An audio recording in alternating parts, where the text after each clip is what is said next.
Est-ce que vous aimeriez savoir cuisiner un fondant au chocolat sans farine, facile et délicieux? Bonjour les amis, comment allez-vous? Bienvenue sur notre chaîne Cuisine pratique pour les non-voyants pour une nouvelle recette, une recette très gourmande. J'espère que vous allez bien. Chez nous, tout va bien. On a vraiment la pêche. Donc ce fondant au chocolat, il est facile et délicieux, mais il est surtout aussi très surprenant par les saveurs que nous allons associer. Voilà, on va travailler avec le chocolat et les agrumes. Ça va donner quelque chose de très savoureux. Voilà. En plus, il est très intéressant au niveau diététique parce que, mis à part le chocolat, parce que le chocolat, ça reste du chocolat, c'est un peu gras, un peu sucré, on le sait. Mis à part cela, c'est un fondant qui contient peu de sucre et peu de gras. Il contient des protéines. Et là, à ce niveau-là, il est vraiment intéressant. Il va rester bien moelleux, vraiment bien fondant, puisque par définition, le fondant au chocolat, il faut que ça fonde. Voilà. On passe à la liste des ingrédients dont vous aurez besoin. La traditionnelle pincée de sel que l'on met dans toutes les pâtisseries. 200 g de chocolat noir pour la pâtisserie, ça ira très bien. 50 g de beurre, 3 cuillères à soupe de confiture d'agrumes, celle que vous voulez, 3 œufs et 250 g de haricots rouges que l'on mixe en purée. Voilà, donc l'explication, donc c'est peu gras, vous avez vu, 50 g de beurre, ça n'est pas beaucoup pour un fondant au chocolat. Ça reste vraiment quelque chose de raisonnable. 3 cuillères à soupe de confiture, c'est pas énorme non plus. On ne rajoute pas d'autres sucres, d'accord? Et les protéines, évidemment, elles vont venir d'une part des œufs, bien évidemment, et d'autre part des haricots rouges, qui sont une bonne source de protéines végétales et qui contiennent aussi des vitamines, des oligo-éléments. On ne consomme pas suffisamment de légumineuses, puis des fois on a un petit peu de mal avec les enfants, ils n'ont pas toujours très envie quand ils voient ça arriver dans leurs assiettes. Et là, c'est une bonne occasion parce que dissimulé dans le gâteau, ils vont même pas s'en rendre compte. Voilà. Si vous n'avez pas de haricots rouges sous la main, vous pouvez tout à fait utiliser également des pois chiches. Alors évidemment, il faut qu'ils soient cuits, hein, ça c'est clair. Vos haricots rouges, vos pois chiches. Ou alors, si vous préférez, il y a plusieurs sortes de légumineuses qui conviendraient bien.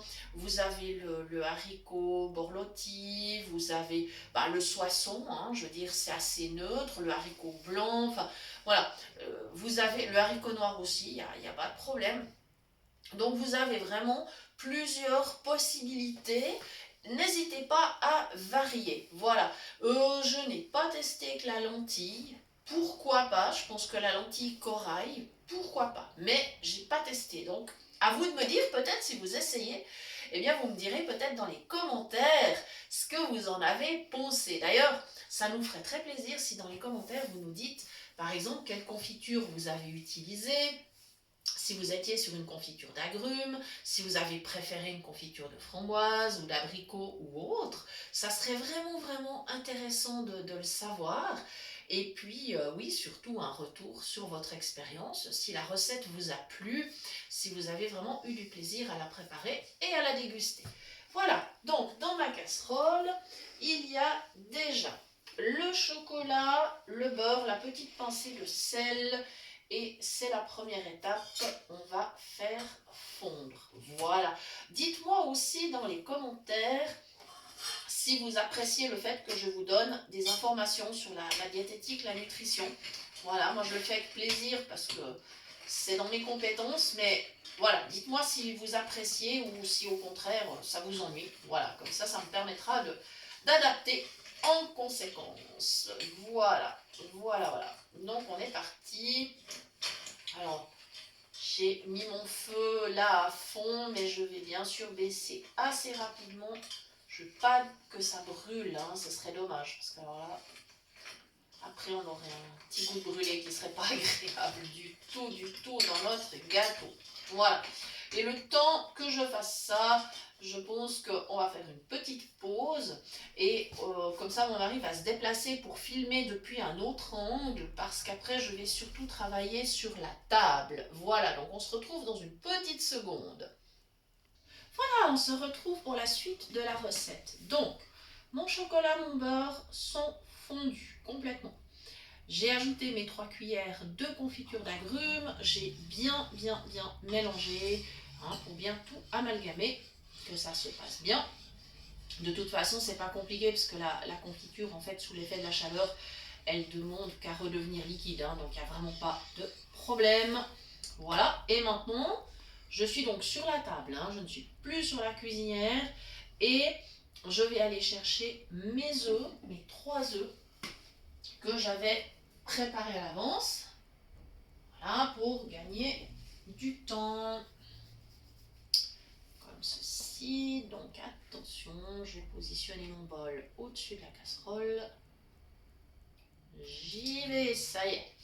Hop, je mets le bol dans mon évier pour la vaisselle tout à l'heure. Voilà, comme ceci. Et je mélange. Voilà, c'est reparti. Et là, comme ma préparation est encore tiède, l'œuf va commencer gentiment à faire épaissir ma pâte. Donc ça, c'est bien. Voilà. Donc oui, effectivement, c'est un gâteau qui contient pas mal de protéines. C'est assez intéressant. Pas trop gras, pas trop sucré. Voilà, avec des saveurs comme ça un petit peu étonnantes. Mais en même temps, le chocolat se mélange bien avec les agrumes. Alors, mes confitures, là, j'en ai une qui était mandarine citron. Et puis, j'étais sur un fond de pot, donc j'ai sorti celle qui était au citron. Voilà, qui sont des confitures maison, bien sûr.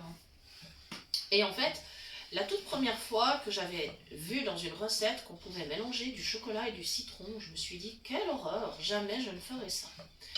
Et un jour, je suis tombée sur des petits pralinés, en fait, qui étaient justement chocolat, citron.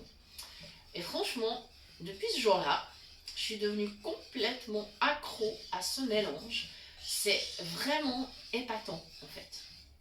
C'est vrai qu'on a l'habitude plutôt de mélanger le chocolat avec de l'orange, orange amer, enfin voilà. Mais alors vraiment le citron, franchement, c'est top. Voilà, puis ça change. Ça change. Voilà, mes œufs sont bien incorporés. Je suis contente. J'avais préparé à l'avance donc ma purée de haricots rouges. J'avais mixé tout simplement. Voilà. Donc la préparation des ingrédients, elle prend un peu de temps. Mais si vous n'avez pas envie de perdre trop de temps avec ça, moi ce que je vous conseille de faire par exemple, eh bien carrément préparer plus de purée de haricots rouges ou de pois chiches si vous souhaitez. Et puis tout simplement, faites des petites boîtes, mettez au congélateur. Comme ça, la prochaine fois que vous aurez envie de refaire le gâteau, tout simplement, vous irez chercher votre petite boîte, vous laissez dégeler un petit moment, et puis voilà, votre purée, elle est prête à être intégrée dans votre gâteau. Ça vous évitera de faire 36 fois le travail de mixer. Voilà, c'est une suggestion. Là, je suis en train de verser. J'ai pris la maryse pour bien attraper ma purée de haricots. Et là, ça va être la dernière étape en fait. On va remélanger et après, pas de problème. On partira au four. Voilà. Je vous conseille de prendre un plat style plat rond, soit un plat anti-adhésif un peu plus haut qu'une plaque à gâteau, tout simplement, ou une plaque à gâteau à bord haut. À ce moment-là, vous mettez du papier sulfurisé si c'est une plaque à gâteau en verre ou en métal. Voilà. Si c'est un plat anti-adhésif, il n'y a pas de problème. Si c'est un moule en silicone, il n'y a pas de souci non plus, ça ne collera pas. Voilà. Comme ceci, je pense qu'on est plutôt pas mal. Voilà. On va finir de mélanger. Et la cuisson, ça se passera à 180 degrés. Je pense qu'à partir de 35-40 minutes, il faudra commencer à aller contrôler où vous en êtes. Voilà.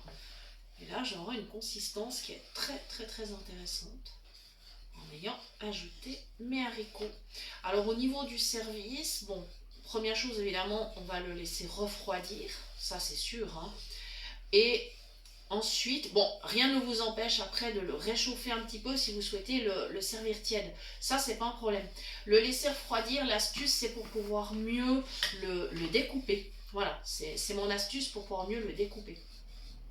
Et ensuite, eh ben, vous pourrez garnir votre assiette par exemple avec des fruits. Vous pouvez garnir le gâteau avec une petite rosette de chantilly. Voilà, ça peut être tout à fait sympa. Ou alors, si vous aimez mieux mettre d'autres décorations, mettre un petit peu de sucre glace, voilà, après vous faites comme vous voulez.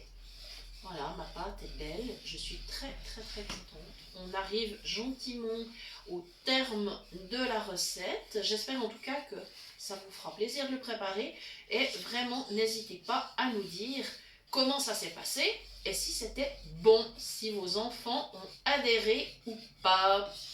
Voilà. Et puis il me reste à vous dire que vous pouvez bien sûr toujours nous écrire sur notre adresse mail cuisinepratique@mail.ch pour toute demande de recette ou si vous souhaitez recevoir les liens des prochaines vidéos. Merci beaucoup pour vos messages. On a toujours un très grand plaisir à ouvrir vos mails et on vous répond toujours dans les 2-3 jours. On essaye d'être assez régulier à ce niveau-là. Et on essaye aussi bien sûr de suivre vos commentaires et de vous répondre le plus rapidement possible. Voilà les amis, on vous souhaite un bon appétit, une très belle journée et nous vous disons à bientôt sur notre chaîne pour de nouvelles idées cuisine. Merci.